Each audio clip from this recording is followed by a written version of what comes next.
Hello students, welcome to equilibrium science hub. हमने start किया है क्लास 12 केमिस्ट्री का हमारा चैप्टर सॉलिड स्टेट। अब तक सॉलिड स्टेट में हमने बेसिक्स टॉपिक पढ़े। इसके बाद हमने स्टार्ट किया है classification of solids. Classification of solids में अब तक हमने covalent network solids and ionic solids पढ़ लिया है। नेक्स्ट हमें पढ़ना है मॉलिक्यूलर सॉलिड्स या फिर मॉलिक्यूलर क्रिस्टल्स भी कह सकते हैं।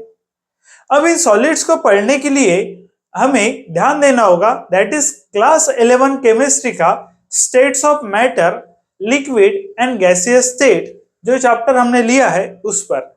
अब उस चैप्टर में हमने टाइप्स ऑफ इंटरमॉलिक्यूलर फोर्सेस पढ़ा था। उन टाइप्स ऑफ इंटरमॉलिक्यूलर फोर्सेस पर ही डिपेंड है हमारा मॉलिक्यूलर सॉलिड्स। तो पहले अगर आपने टाइप्स ऑफ इंटरमॉलिक्यूलर फोर्सेस नहीं पढ़ा है तो आपको वो पढ़ लेना चाहिए। और वो दिया गया है states of matter, liquid and gaseous state chapter में। तो देख सकते हैं नेक्स्ट हमें पढ़ना है मॉलिक्यूलर सॉलिड्स या फिर मॉलिक्यूलर क्रिस्टल्स। अब इसके नाम पर से ही ध्यान दे सकते हैं मॉलिक्यूलर क्रिस्टल्स मींस इनमें प्रेजेंट होंगे मॉलिक्यूल्स। देख सकते हैं substance such as Cl2, CH4, O2, H2 ऐसे जो सब्सटेंस है एंड CO2 भी ऑन सॉलिडिफिकेशन। अब अगर देखें तो Cl2 गैसियस स्टेट में होता है, CH4 गैसियस स्टेट में होता है, ऑक्सीजन गैसियस स्टेट में होता है, हाइड्रोजन गैसियस स्टेट में होता है, कार्बन डाइऑक्साइड भी गैसियस स्टेट में होता है। लेकिन इनका सॉलिडिफिकेशन करने के बाद मींस इनको सॉलिड में कन्वर्ट करने के बाद गिव मॉलिक्यूलर क्रिस्टल्स या फिर मॉलिक्यूलर सॉलिड्स भी कह सकते हैं। मींस जो सब्सटेंस लिक्विड या फिर गैसियस स्टेट में है उनका सॉलिडिफिकेशन अगर हम कर रहे हैं तो वो देंगे हमें दैट इज मॉलिक्यूलर सॉलिड्स या फिर मॉलिक्यूलर क्रिस्टल्स।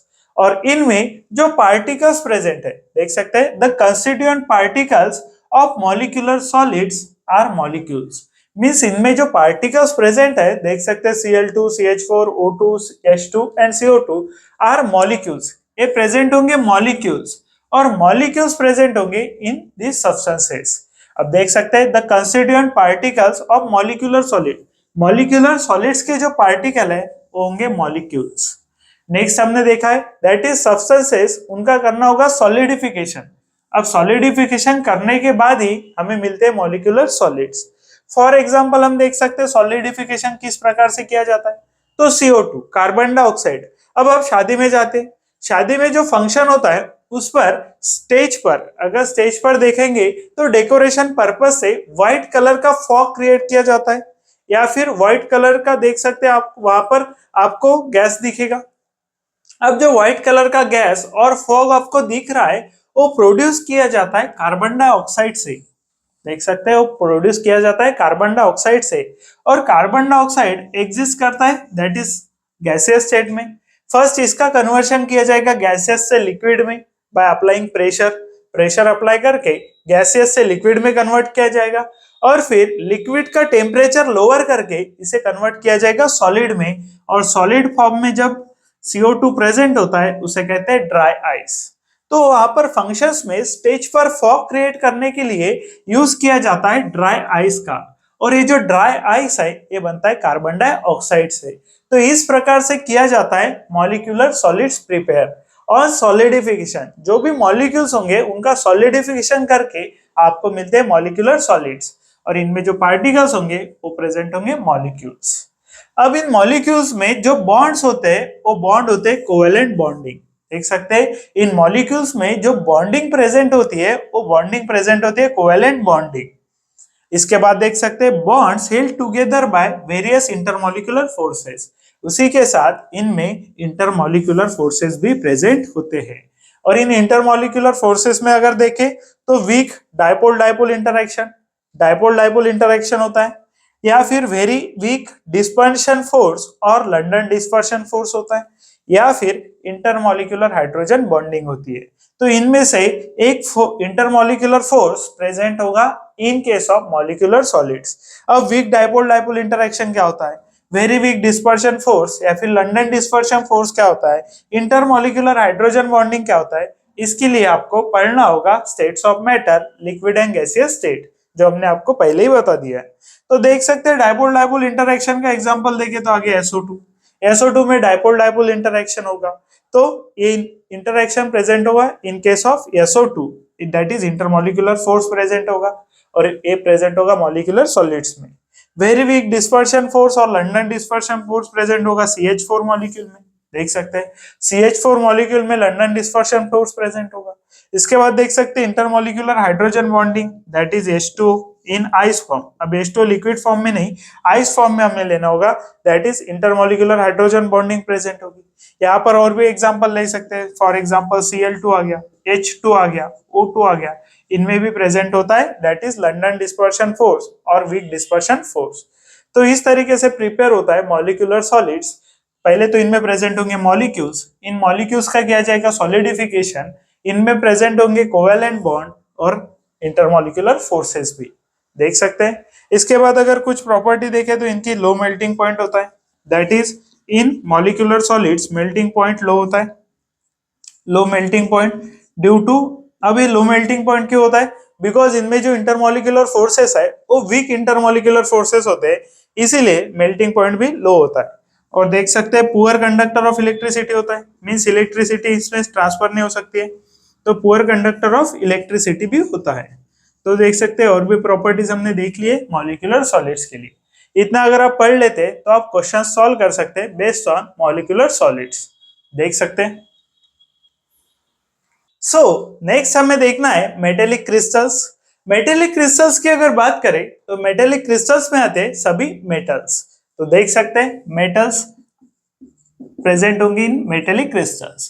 तो मेटेलिक क्रिस्टल हम कहते ही मेटल्स को है। फॉर एग्जांपल देख सकते हैं हम, तो सिल्वर आ गया, गोल्ड आ गया, एयू रिप्रेजेंट करेगा गोल्ड को, Ag रिप्रेजेंट करेगा सिल्वर को। इसके बाद देख सकते हैं Cu कॉपर आ गया, Na सोडियम, पोटेशियम। इसके बाद देख सकते हैं दैट इज कैल्शियम। ये सभी मेटल्स जो है, इसके बाद देख सकते हैं आप कोबाल्ट। इतने मेटल्स, जो भी मेटल है वो आता है मेटेलिक क्रिस्टल्स में। अब मेटल्स आते हैं मेटेलिक क्रिस्टल्स में। अब मेटेलिक क्रिस्टल्स में जो बॉन्ड प्रेजेंट होता है उसे कहेंगे मेटेलिक बॉन्ड, देख सकते हैं मेटेलिक क्रिस्टल्स में जो बॉन्ड प्रेजेंट होता है उसे कहेंगे मेटेलिक बॉन्ड। अब मेटेलिक बॉन्ड फॉर्म कैसे होता है, तो पहले तो देख लेंगे मेटल्स। अब मेटल्स अगर देखते हैं तो जो एलिमेंट्स रिपीट करेगा एटम्स को उसे कहेंगे मेटल्स। फॉर एग्जांपल यहाँ पर देख सकते हैं, और भी एग्जांपल देख सकते हैं, यहाँ पर आगे Fe इज आयरन। तो देख सकते हैं Fe का एक एलिमेंट प्रेजेंट है, तो इसमें जो एटम्स प्रेजेंट होंगे सभी एटम्स प्रेजेंट होंगे Fe के। तो ये जो Fe का एटम्स प्रेजेंट है यही फॉर्म करते हैं Fe का मेटल। तो देख सकते हैं Fe का जो एटम्स प्रेजेंट है वही फॉर्म करते हैं Fe का मेटल। अब Fe में प्रेजेंट होंगे वैलेंस इलेक्ट्रॉन्स। अब वैलेंस इलेक्ट्रॉन डीलोकलाइज हो जाते हैं और फॉर्म करते कटायंस। अब Fe पर कटायंस फॉर्म कर गया और इसका इलेक्ट्रॉन जो है वो डीलोकलाइज हो जाएगा, मींस अपना वैलेंस शेल छोड़कर बाहर आएगा।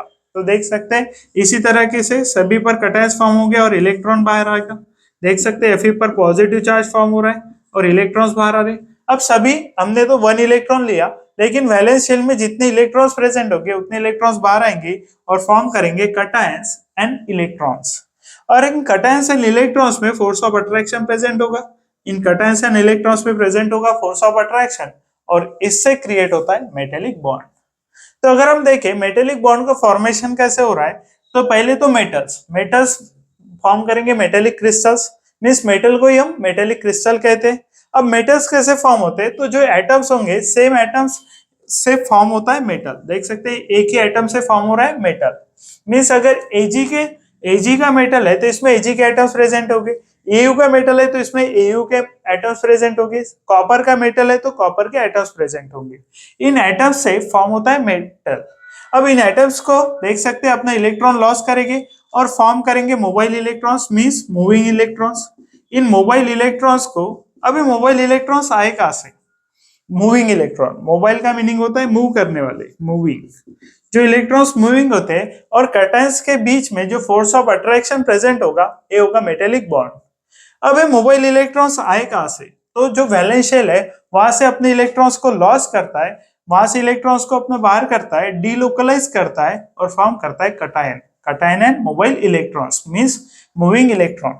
अब इलेक्ट्रॉन भी मेटल में ही प्रेजेंट होंगे, बस अपने वैलेंस शेल से बाहर आएंगे और इससे फॉर्म होता है metallic bond due to force of attraction between cation formation and mobile electrons.